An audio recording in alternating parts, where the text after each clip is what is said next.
tend to go for the more easy to maneuver archetypes, which often does lead to those aggro decks. But we'll see exactly. I mean, we have the rogue. I think probably see the death rattle over maybe miracle, which is a little bit more difficult to execute, stuff like that. But we'll see. I mean, these players are both very good, so wouldn't be surprised to see those either. Oh, I think we have the spectate up. And let's get ready to rumble. All right, so starting off here, it looks like it's going to be the Druid Mirror. So both players with that Druid to start things off, and it's looking like ramp all around. If you dare. It's so exciting. I'm a huge fan of Ramp Druid. One of my favorite deck archetypes to play all time, and it's looking like pretty strong opening hands for both players. Best as I can tell, good to have Guff there in the opening. Yeah, can't complain about the Guff on either side. One of the highest win rate cards in any deck ever.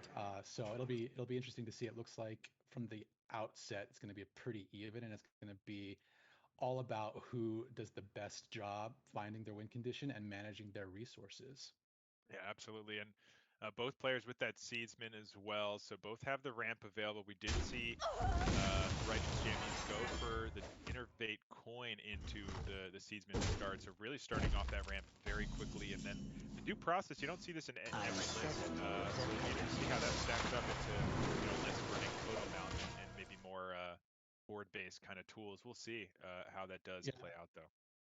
Yeah, that due process can be such a tricky card to navigate because once you play it, managing hand space becomes so critical. Because the worst thing to have happen is to have a full hand and know you're going to be drawing two and need something that remains in your deck. So dropping here, we've got Righteous Jammies dropping Blade Master Okani, which it can be so frustrating to receive when all you're trying to do in the early game as Druid is get your ramp up. But fortunately, my curse doesn't have to depend on the rampant growth here. He can just go to wild up on 5 and figure out a solution for bypassing Okani here. Yeah, this is an interesting one because we did have the Seedsman available. Obviously, we didn't know if it was a spell or a minion there for my curse, but had the option to try to proc it there. I mean, the Seedsman's nice, but with the Guff in hand, it's not necessarily critical. And would have been able to proc that actually there with what we see. With that Innervate though, that does mean that we can toss potentially a spell here that we don't care as much about there in the Innervate in the long term here. Yeah, it's super great having the Innervate there to be able to test.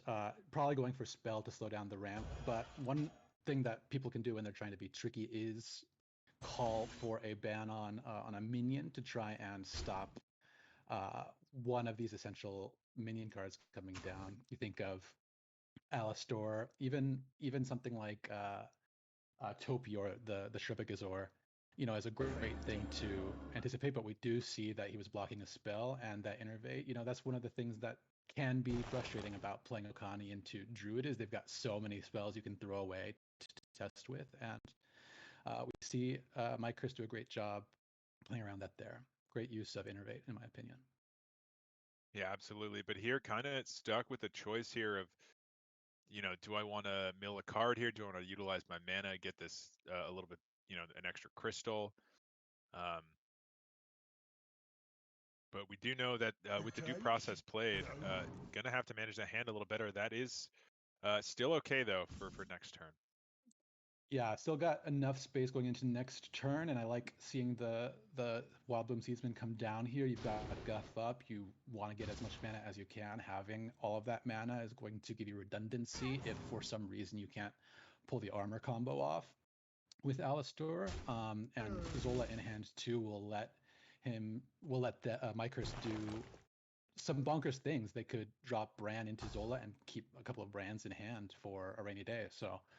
And I see that Righteous Jammies has their brand in hand already. So looking good. We're sort of playing to the end game now, and expect to see Topior coming down here. Yeah, Topior does come down. Still kind of looking to play at least another card here. Does get the Wild Growth off.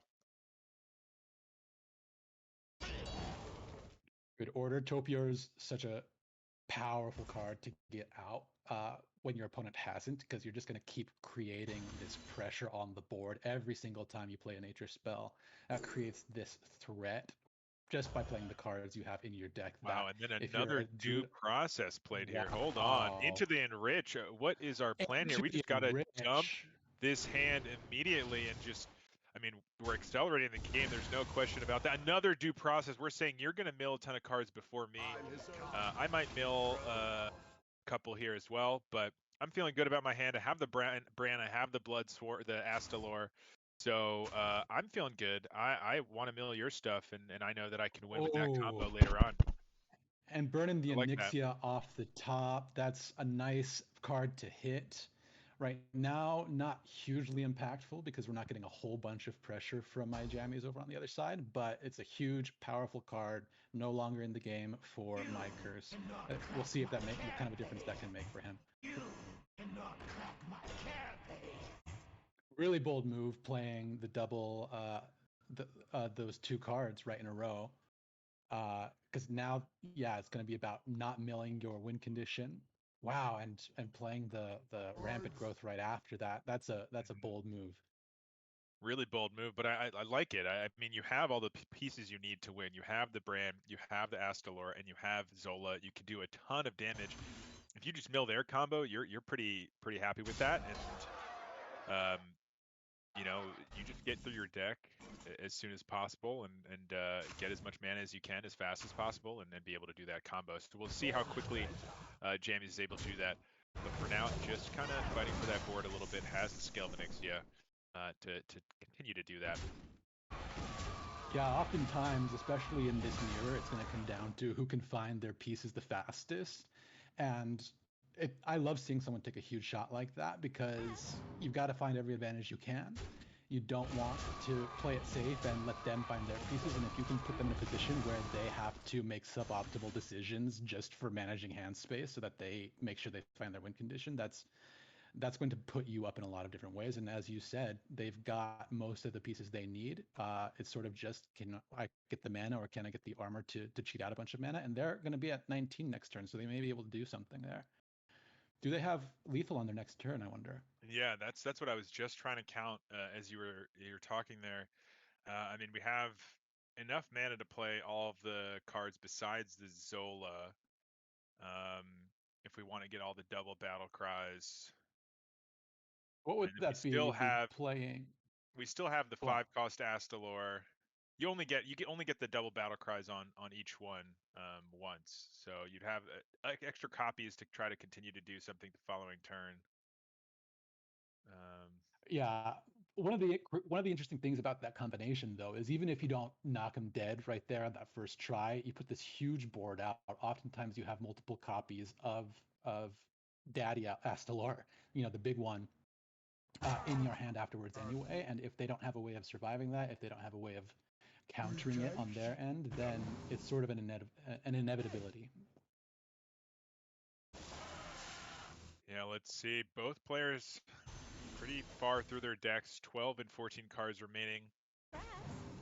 Still no Astalor here for my curse. So really playing a risky game right now. Is going to mill several cards next turn. We have a triple draw, I believe, every turn right now. Oh, quadruple right. draw? And we'll see if they even get to a next Was that turn. 4? Because... Wait, hold on. Yeah, I think was it at 4 now? It might be at 4. Yeah, we played the due process twice, and then I think we discovered 2 maybe, or we got one off of like I can't remember, but oh, and they do have a new Burkhan after all. So here we comes the do combo. find a new Burkhan. Yep, and this is going to give you some armor to keep that combo going. You do so much damage after this combo, and the health of the minions over here on my curse's side aren't especially high. I expect that this is going to be enough. Yeah, we're going to find out here in a second. I mean, yeah, that should do it. We got another 16 and then another 32 after that. That should be game. That will do it. And finding the Nubercon just in time to finish things off at 19 mana, like we were saying. We thought next turn might be it, and it certainly was. So there you go, Yeah, first really. win there for Righteous Jammies on the Druid. And this is Conquest. I don't know if we said that earlier. This is in the Legacy series, so we are in Conquest. So that means that deck is all good for Righteous Jammies. No need to win with that anymore. Only the what were the remaining decks there for Jammies? The Death Knight and I forget which was banned. DH Death or Knight Rogue. and Demon Hunter. I think that it looks like Righteous Jammies cannot play their rogues, so they'll be playing Death Knight and Demon There you go. Hunter after that. It looks like they're queuing up the Demon Hunter, which I think is probably favored against My Curse's Druid. He brought that back up again. Really good on Righteous Jammies getting Druid out of the way. I think that may be among the weaker of the very powerful decks in this metagame right now, and it puts them in a position to probably outclass My Curse's Druid here. Hopefully, My Curse can find their things fast, because boy, does Demon Hunter move fast. Yeah, absolutely. Although this Jace in the hand's not too exciting this early in the game, is going to slow things down. We do have the Spectral Sight, but that's not going to be able to be corrupt or outcast, excuse me, for quite a while with that Jace kind of in the way over there. So that's going to be probably one draw. Almost at all, because oftentimes you want to hold on to Jace until you win. So Yeah. really tough positioning there, really tough opening hand. Let's see if Righteous Jammies has got what it takes to play around that. Meanwhile, it looks like My Curse has picked up a copy of Topior, which is so fun. Hopefully they have time to play that and the other Topior, because few things are as fun, at least in my opinion, as just getting 2 whelps, 3/3 whelps with every nature spell you play. And I don't know what we were worried about. We found the need for greed. That's all you need. That's all you need. That's all you need right at the top. And then My Curse finding Guff here, a big pickup for turn 4. They can coin into Guff. Yeah, and that's what we're going to be looking for. Aquatic Form, though, is finding another combo piece, but probably not one that we care about in this matchup. The armor, though, could be pretty nice. Maybe we can, get out of range of some sort of lethal for a turn or two by gaining that armor throughout the game before we find our combo. But no, just saying, I'm gonna try to go all in on this combo. If I can't find it with the brand, I can still do a Zola combo to get extra damage. And we'll see if that does pay off here for My Curse. Goes for the Innervate here, so that is going to allow that Guff. I guess we still have the coin, so not a big difference, but no, but it will put them in a position to coin into Guff, and then when they have 6 mana, they can play a 7-cost card, and 7 is a pretty big break point for Druid here. You've got the Topior in hand, you've got the Underking. If they put pressure on the board, you might want Scales of Onyxia. So I like seeing it there. And we're moving on to Righteous Jammies' turn. I like them playing the Spectral Sight right away. You're not going to hold on to that for value with Jace on the right side of your hand, or the left side of your hand, I suppose. Yeah, and just shy there of getting that next proc, but that's a-okay for now. We're just looking for some of those key cards to get things moving. We want our Relic Vault. We want other relics to, upgrade our Relic of Dimensions. Oh, I'm pulling another Need for Greed right off the top. That'll Beautiful help, thing, yeah. especially with a tradable in hand, the Guild Trader. That's going to allow them to finish this up. But they're just going to go with the Spectral Sight right off the top. Yeah, and there's a second Relic of Dimensions available as well, so we're going to be cycling through this deck very, very quickly here. It's a tricky position for Righteous Jammies to be in. I almost said Righteous Jammies to be in, because hand space is starting to become a premium resource for them. And with Jace at 8, discounting their spell damage minions is going to become critical to getting their combo off. Yeah, absolutely. And you saw we had to use that Unleash Fell there just to make hand space. Not something you want to be doing this early without that spell damage to really push. But having to use it here does mean that it might end up having to be a Jace to take the win after a big turn with the rest of the spells. Yeah, and it's a tough card to lose with Topior coming down, because now every nature spell is going to spawn a 3/3, and you're going to wish that you had that board clear in hand in case this board goes wide over here. It may be that with the way things are going right now, my curse might just be able to put enough board pressure on to pressure Righteous Jammies out of the game. Yeah, and it is definitely, the pressure is on right now. I mean, we're looking at this pretty wide board here. Yeah, it can be dealt with, with a couple of choice cards. We have the Fell Barrage if we want to use another one of those combo pieces to remove two of these. 50-50 shot to hit that Topior itself to reduce some of the damage. But right now, I'm going to start with just cycling, seeing what we can find.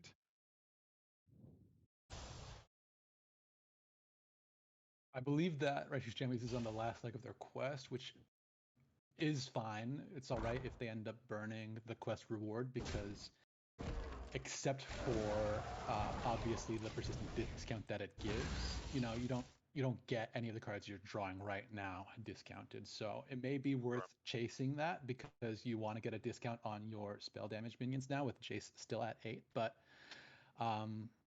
we'll see what they can do. In the meantime, we've got my curse here. Looks like they're gonna rip the nourish.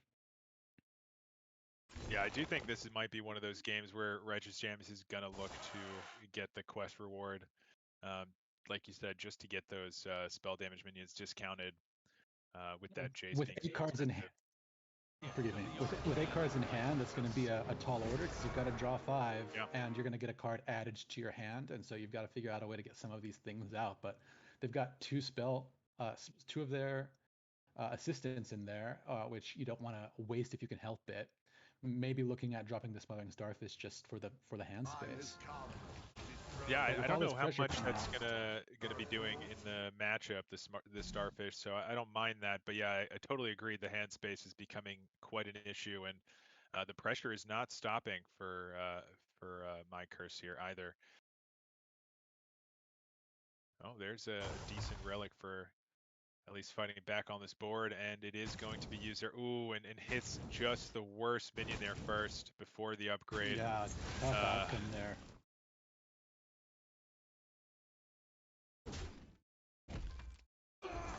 Opening up a Wow, little bit of hand space there. yeah, using the Arcanist to Oh, open up the hand space, pushing the Fell Barrage. So I'm not, I might have, if we were gonna do that, I don't know. Was there, I would have maybe just used yeah. the other Arcanist and not used the Fell Barrage, but I understand that lot. I just want to have as much as I can spell damage for that Jace combo. Yeah, well, and they floated a mana in the end too, so they could have Yeah. dropped the more expensive one, and the 2-cost Arcanist would have been a better hit a better breakpoint with Jace there. I'm surprised that they didn't get their Fury out because that costs 1. Well, And here we've I got think it's all a moot Denathrius point coming here down. because the Denathrius just is going to win it there for my curse. Enough pressure off the Topior and getting that mana early. And, Righteous Gem is not able to find the win there. So Druid, undefeated so far this series, gets 2 wins. Well, I guess not undefeated. Lost one too because of the mirror. But Except you for know in what the I mean. mirror, but It's won both games. That's what I was trying to say. yeah, and that's a great one to get out of the way. And now with Micros Druid out, they're left with Paladin and Demon Hunter. So let's see if we get a Demon Hunter mirror here. That would be quite the spicy matchup with the speed that those decks can move at. And hopefully in that iteration, Righteous Jammies wouldn't get stuck with Jace on the right side of their hand like that. It's really, really difficult opening Yeah. hand for them. Tough to get around, your key card, just stuck there with no discount. But they'll get another shot, looks like here in this match. Yeah, and that is going to be the Demon Hunter once again here for Righteous Jammies. And my curse on the other side going for the Paladin. And looking at that, it looks to be that pure Paladin list. It does look like a pure Paladin list. I'm not so familiar with the current lists for these. I'm surprised to see an Invigorating Sermon in there. That is a very high value card, but it can be slow. And when you're going against a class like Demon Hunter, it may not be fast enough, but they kick it back on the mulligan, and I like what they have in their hand right now. That's going to be pretty fast. Yeah, you want the aggression here as the Paladin. You want to just keep putting stats on the board, hit your oh man, what is it? Order in the court, and then just play a ton of more stats, then get your invitations and win off of that. That's pretty much the current pure paladin, and this is the right hand to do it though. You have the double sous chef to get a lot of just value and stats that you can play on the board. They do have the relic of extinction on the other side for righteous jammies, which will help with some of that early aggression, but you know, if we continue to put that pressure there for my curse, I can see this definitely being a win. And double sous chef coming down does get answered really nicely with that relic. Yeah, I like seeing the double sous chefs here. One of the challenges when going aggressive against Demon Hunter can be their Unleash Fell card that they pair with some spell damage to clear and basically reset their health to 30. So getting as much of this early pressure on as you can while you build into your value plays later in the game, that's going to be the name of the game, unless they can find ways to make really high priority divine shields that can withstand that AoE effect. And then they'd just be cooking with gas. Yeah, and here's that first divine shield you were talking about that can be buffed. We also have the seal of blood that we're going to be seeing a lot of in this meta. It looks like. Yeah, and the challenge is going to be with these seals of blood that they will damage Mycris's face, which I suppose doesn't make a whole lot of a difference with how much damage Jace is going to kick out in the end, but they can, as you see, put these pressures on with these relics with the 4 minions off of one spell, and they may be able to just pressure Paladin if they get the right cards in their hands. So let's see how Micros is able to counter this board from Righteous Jammies. Yeah, this is not a bad pickup here. We have, you know, we know that the bottom of the deck is the 1 costs now. We've ordered in the court. We have the light ray. We could coin out one of these silver hand recruits to get the light ray out. Next turn, we know we're going to draw another light ray, and then get all of our remaining good cards. That's right. I think next turn we may pull whatever they selected off of that. Oh, you're right. Effect. And yes, correct. Yeah. And then the light ray after that, but the whatever minion comes up here off the top is going to have +2/+2 thanks to the battle cry on that that minion, and they're going to have a 3/3 divine shield with taunt, so that's going to be a pretty good one to have out against. Which is sorry. No, we're good. Okay, so Bannerman was able to pull out the biggin, which no infuses yet, but good board to potentially get some value off of that soon. Yeah, it's not going to be difficult for them to lose 3 minions to juice that buffet biggin and get that right back out there to keep the pressure on. Righteous Jammies here finishing that first part of the quest, getting some solid discounts. Don't mind to see a 0 cost get that Jace discounted. Especially, yeah, with the 7 cost Jace, that will let them use 2 of those Silver Moon Arcanists in a turn with Jace if they're able to get to that point in the game.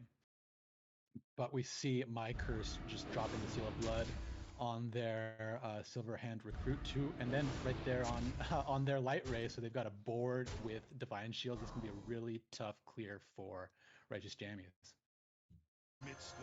Yeah, very tough clear. Having to force the Jace, which is just not going to do enough here. No, that's heartbreaking. And interesting, choosing the Jace without the Silver Moon. I think we had to, if we were going for that, and we ended up hitting the same minion twice. We would have cleared that minion with the Silver Moon, but getting the emote and then the concede from Righteous Jammies. Yeah, it was going to be a difficult one to come back to. You played your win condition to try and get an out against these Divine Shield minions, but there weren't a lot of options for them there. Yeah, absolutely.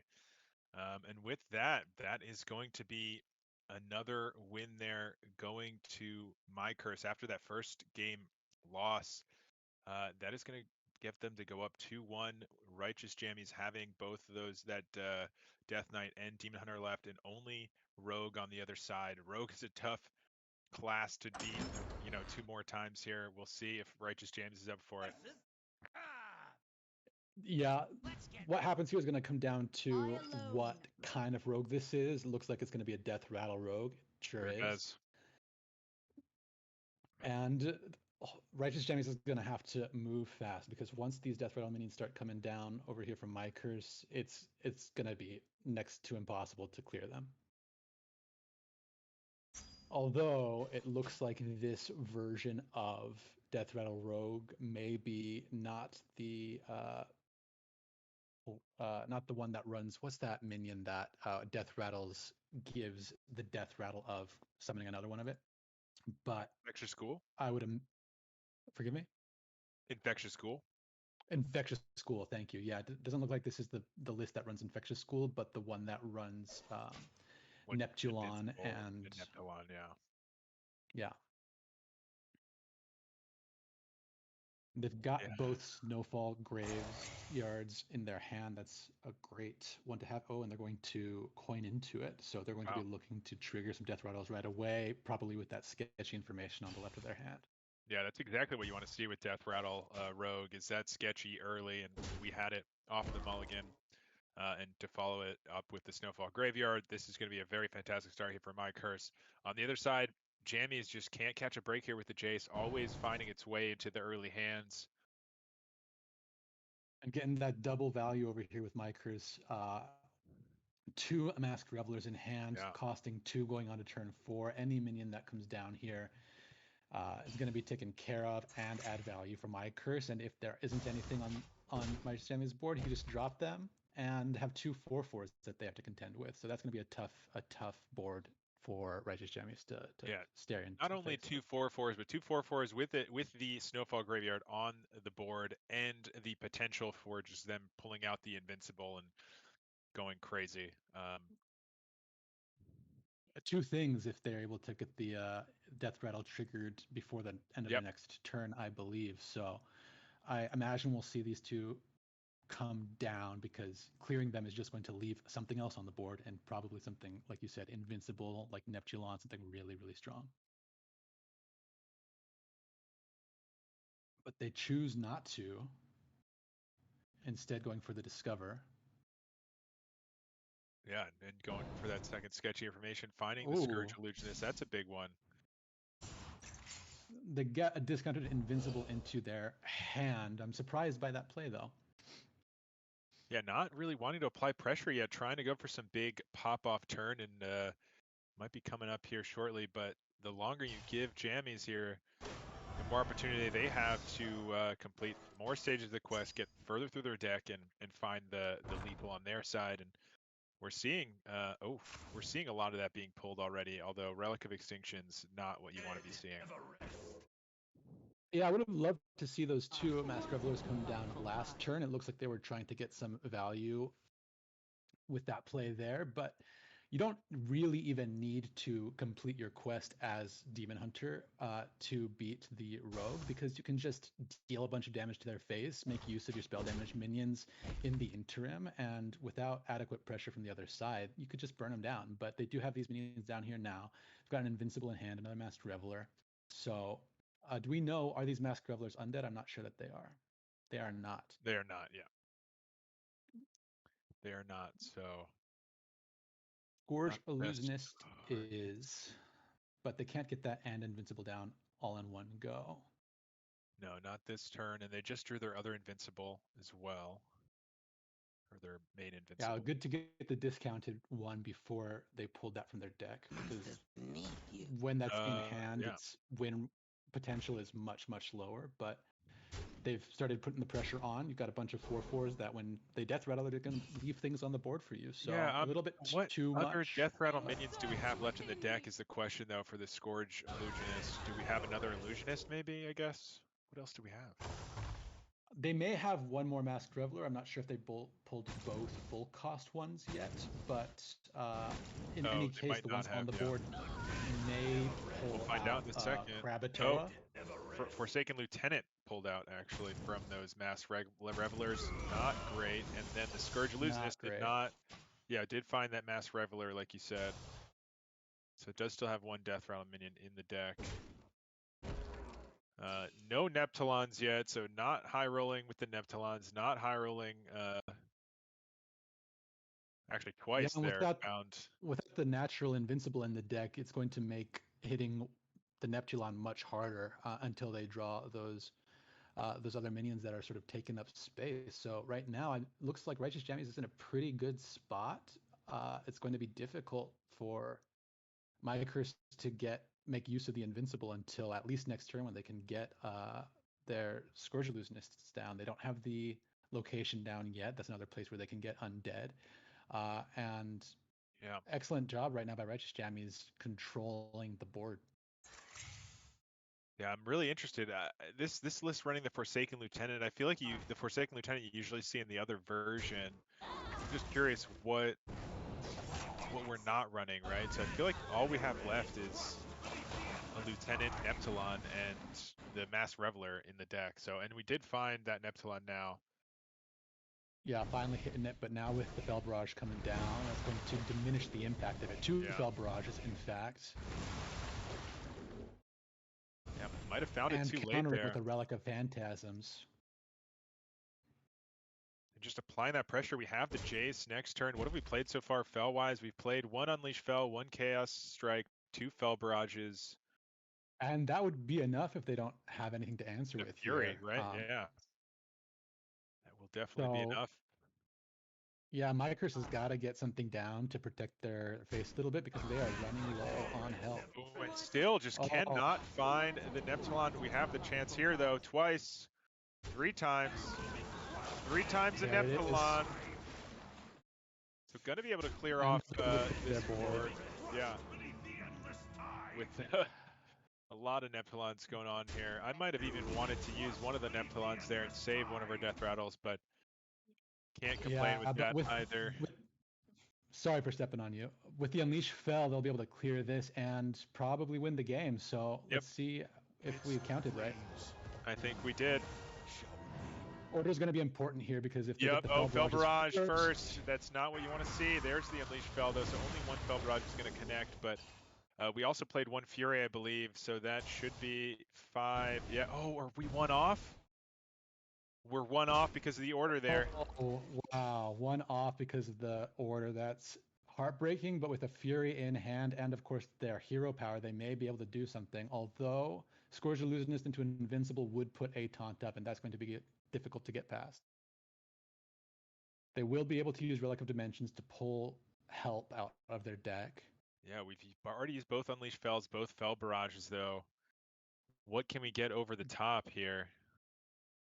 Yeah, I'm not sure if there will be anything that they can get over the top. They're going to have to figure out how to get past a big taunt minion because that's the only way that I see my curse surviving another turn. Yeah. We'll see if it's going to be doable here. My curse, though, just debating the rest of the turn here, I believe. Thinking about the options, I think it just has to be the play we talked about. Yep, into the Invincible. And hope that this is enough here.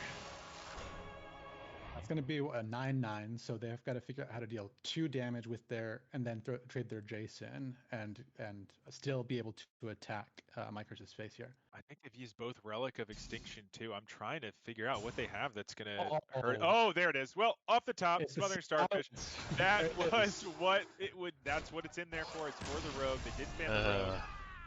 Classic. And, we were talking about what the Starfish was going to do, but there it did. It did exactly what it was meant to do. It was meant for this matchup. Get through that type of taunt, finish the game off, and what a perfect top deck. And we are going into our favorite thing, Game 5 of the series. It is going to be Death Rattle Rogue versus whatever this DK is. I'm curious, do you have any predictions here? What play style, what type of DK we're going to see? I can't imagine it's going to be anything but Blood Death Knight here, which if they're running Silence is just like that might position them for a shot. I could see it also being Frost DK. That's been pretty popular on ladder, and it is a little bit more aggressive than the Blood deck, but it does look like a triple Blood. So they're going to be looking to just survive and stop these crazy Death Rattle combos from my curse. Vampiric Blood's nice. Vampiric Blood's great. They'll definitely need to get to juice it up with the corpses because you want as much value. You want to be padding your health as much as you can when all you're trying to do is survive. I like seeing Body Bag there. They may be able to drop that on one, and then find, I think it's the 2-drop that lets them discover a rune card. And when you can get that in your first 2 moves, you might be able to find Patchwork or Alexandros Mograine, which will give you your win condition and a way of clearing things out of Micros' toolbox. Yeah, absolutely. Well, starting off with that bagger, get some corpses going. On the other side, not too much to do just yet.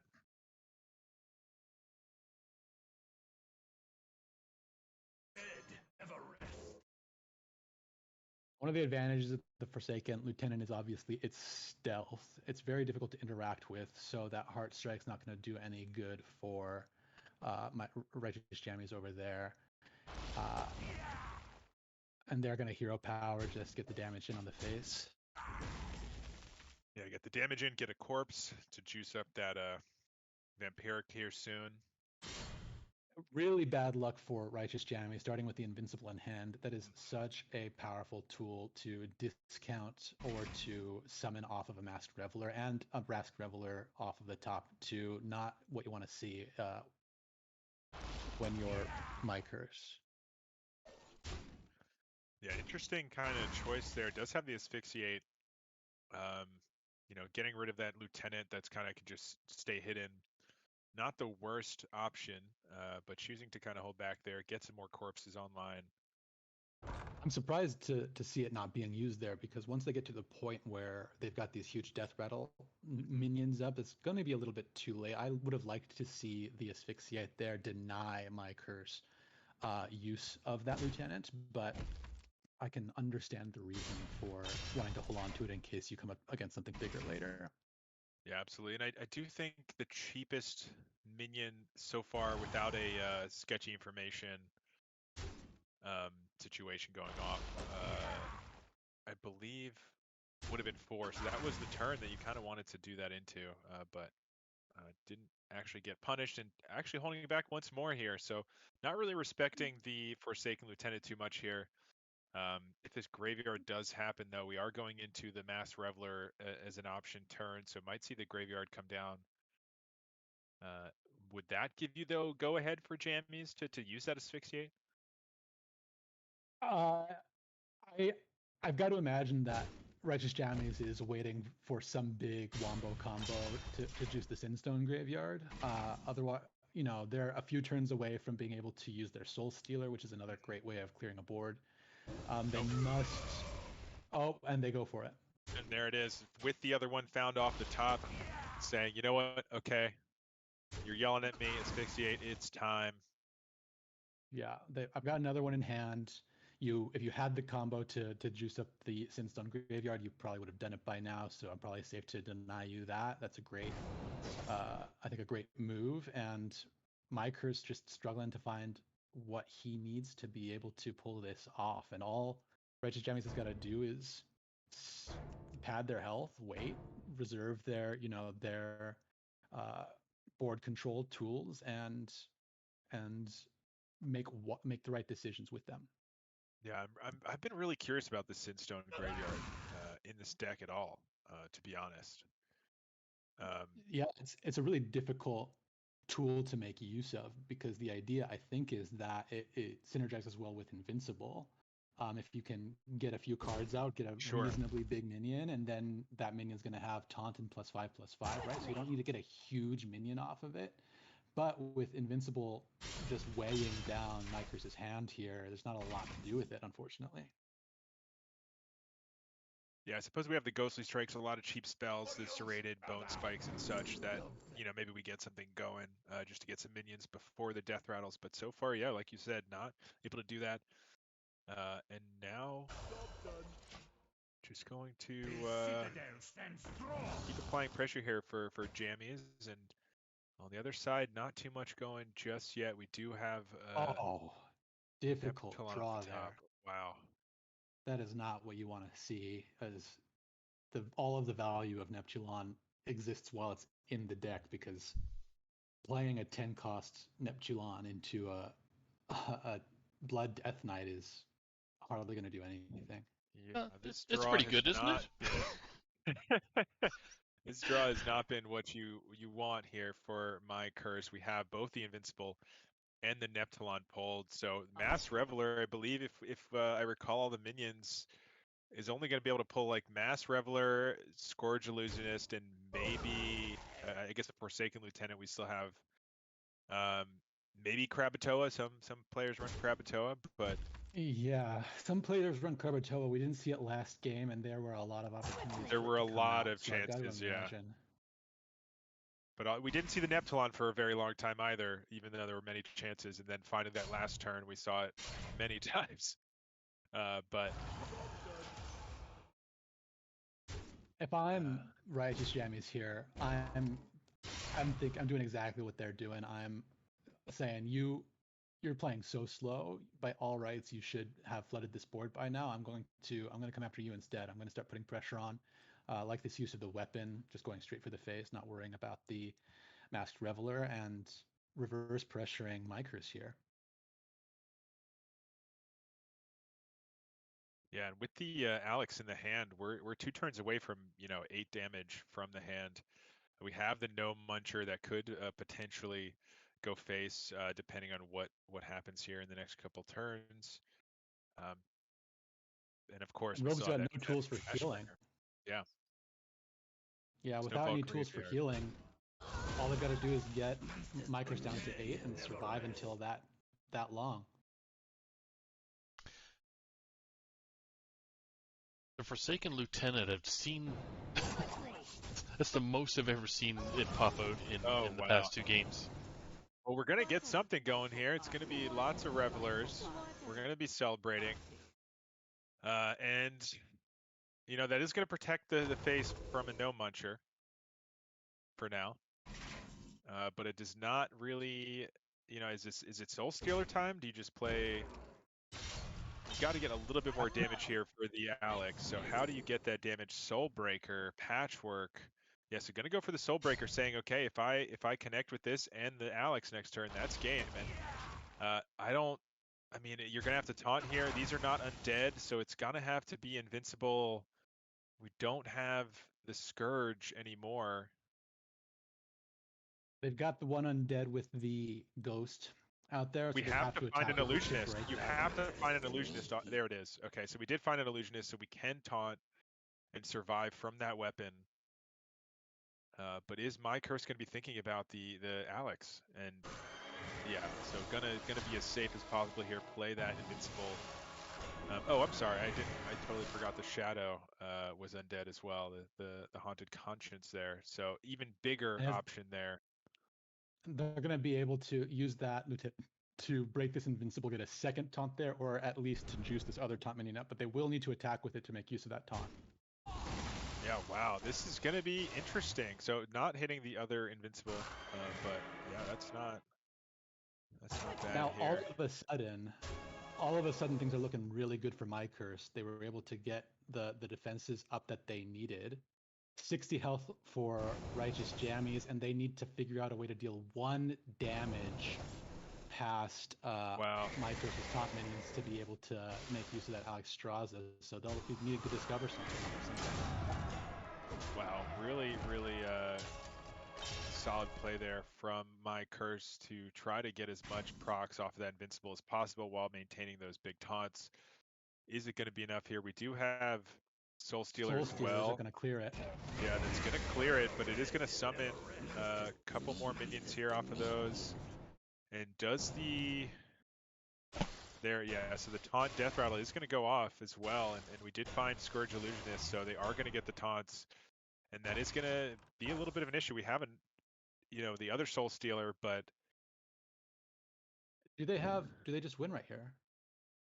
it's You 28 got plus 19, Ignite. 28. 1928 was Uh, at 30, 19, 32, 28. 33, 34. I count 34. I don't think they've got it yet. Yeah, I'm also.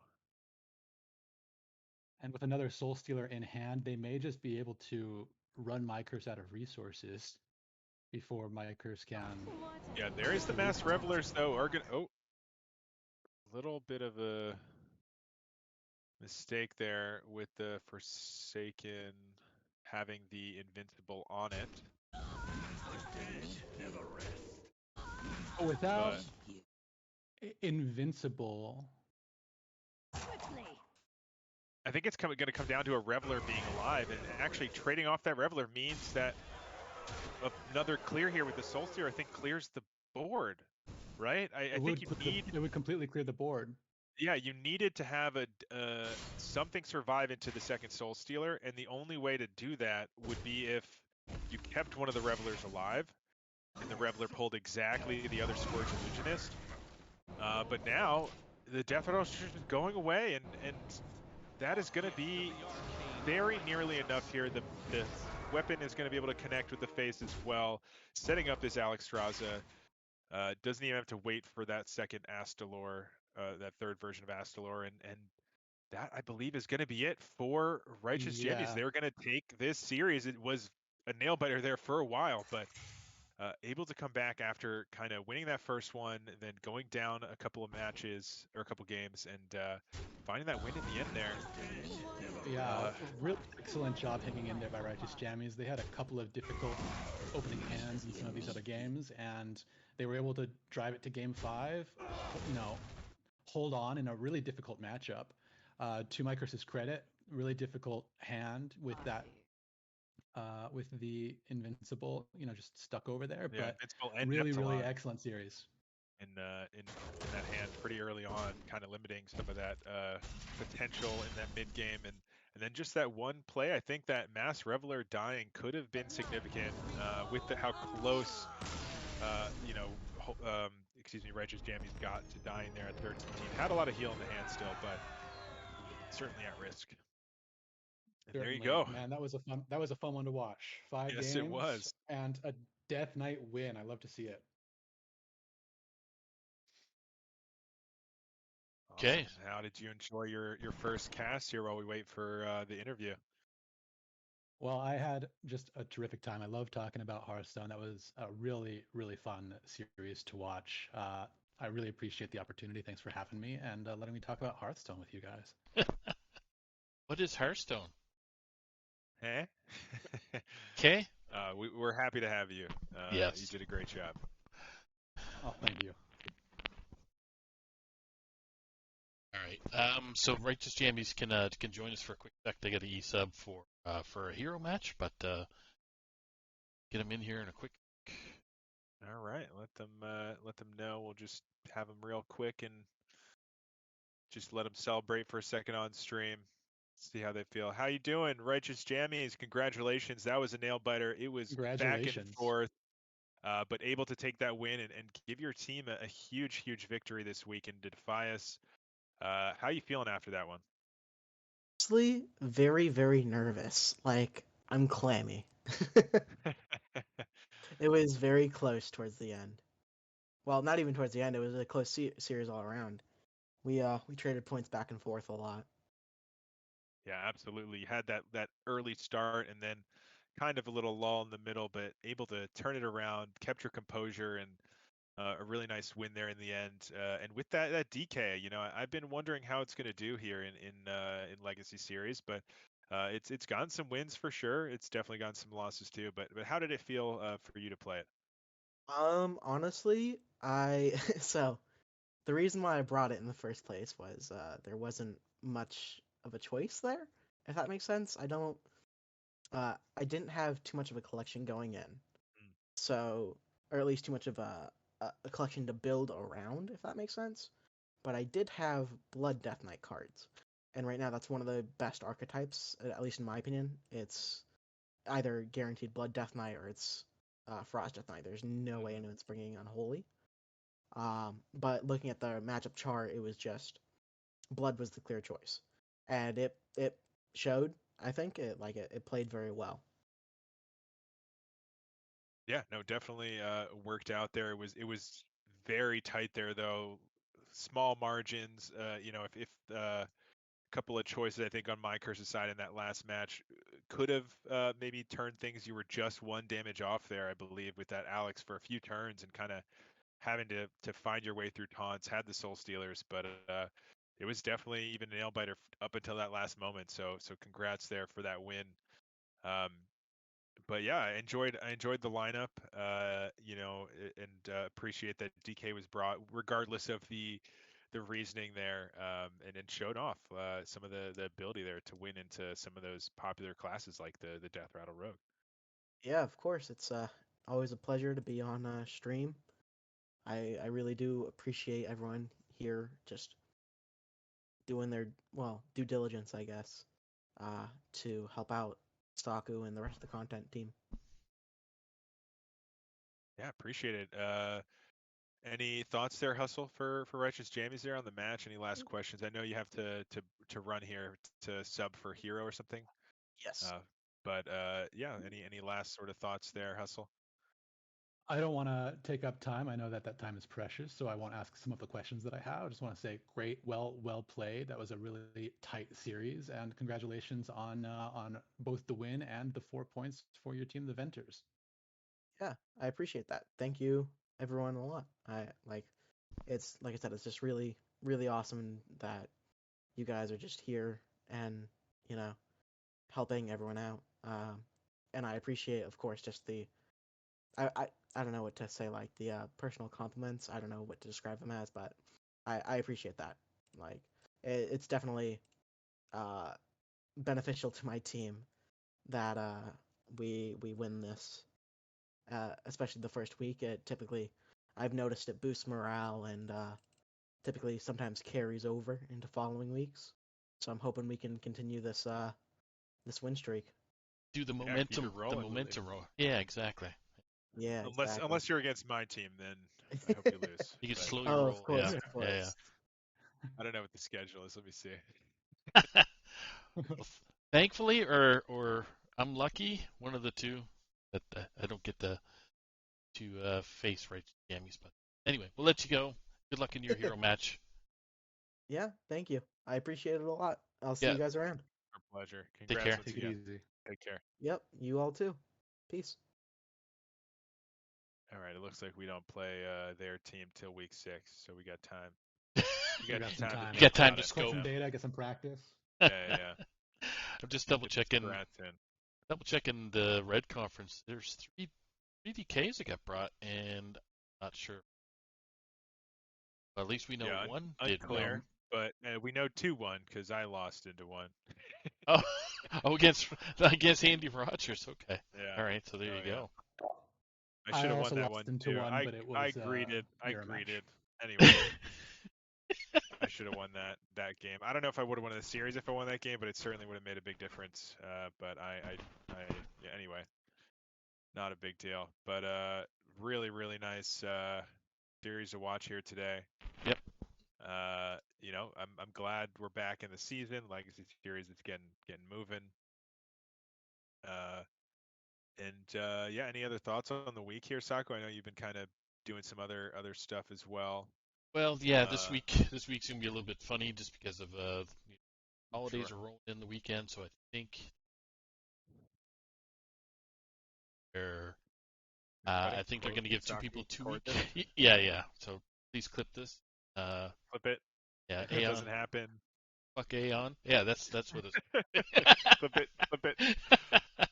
Anyway, no, it's I believe the Christmas holidays are rolling in next weekend, so I think they make an announcement today that games will have to be played in December. So just keep an eyeball on the THL and contact your captains. Make sure. Yeah, there might not be any streams because the weekend falls into escape. All So right. Well, I guess if no one sees us for a couple weeks, happy holidays to everybody. Enjoy yeah, your new year and holidays and everything. That's going to be a lot of fun, and hopefully you get a lot of wins in that time as well. If with your that's family, with your Hearthstone decks, whatever wins what you're looking for. that's what I'm looking for. I'm asking Santa to put a bunch of W's on Hearthstone. Give me the dubs, Santa. Yeah. Any I've any been good final? this year. I haven't, but that's okay. That's okay. I guess just there may be a Hearth Center clipping up in here on Tuesdays, which is atypical. 9 p.m. at night edition. Any final words? Also, No, this was a blast. Thanks again so much for having me. This was a terrific series to debut my casting. This was awesome, and thank both of you for all of the help and advice you offered me leading into this series. Diane, Don, you got any final? Well, you already said. I already said it. I already already said said it. all my final stuff. Leave me alone, Saku. Jeez. Stop. Oh yeah. Oh my God. Now let me go back and slumber in my Go cave birds. until next year. Go birds. Go birds. Go birds. Oh man. Oh, don't get me started. I love my birds. No one wants to hear that for the rest of the night. Innuendos not included. Yes. So, all right. From myself and my two lovely casters, did a great job.